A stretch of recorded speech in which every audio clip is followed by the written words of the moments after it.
मुंबई में आयोजित financial express best banks award 2025 कार्यक्रम में केंद्रीय गृह मंत्री अमित शाह ने कई अहम मुद्दों पर खुलकर बात की। इस कार्यक्रम में महाराष्ट्र के मुख्यमंत्री देवेंद्र फडणवीस, उप मुख्यमंत्री एकनाथ शिंदे समेत कई प्रमुख हस्तियां भी मौजूद रहीं।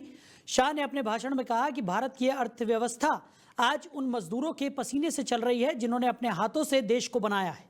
उन्होंने जोर देकर कहा कि जो चीज़ भारत में बनती है वो स्वदेशी है और भारत को अब दुनिया का उत्पादन केंद्र बनाना होगा।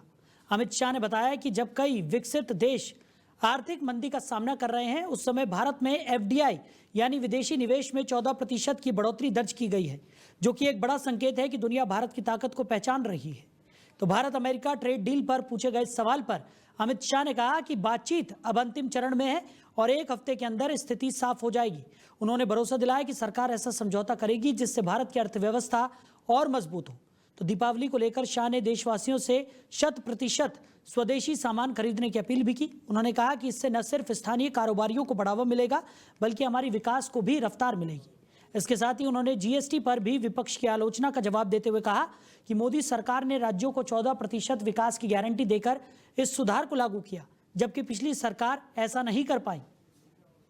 कि हमारा अर्थतंत्र, हमारी इकोनॉमी ढेर सारे कंफ्यूजन के बीच में दुनिया के लिए एक ब्राइट स्पॉट के रूप में उभर कर आई है। दुनिया के परिदृश्य को एक बार सरसरी नजर से देखें तो दुनिया बहुत कठिन दौर से गुजर रही है। लोकतंत्र, लोकतांत्रिक व्यवस्थाओं और सिद्धांतों पर कई जगह पे लोगों का विश्वास डिग गया है। लीडरशिप पर भी विश्वसनीयता का संकट है।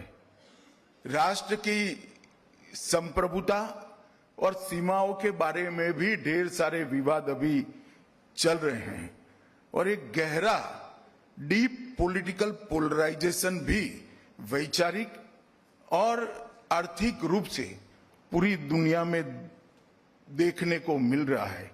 और उस वक्त भारत की इकोनॉमी का, भारत के अर्थतंत्र का एक वाइब्रेंट स्पॉट के रूप में, एक ब्राइट स्पॉट के रूप में उभर कर आना हम सब के लिए बहुत गौरव का विषय है और ये हम सब की शक्ति को दिखाता है।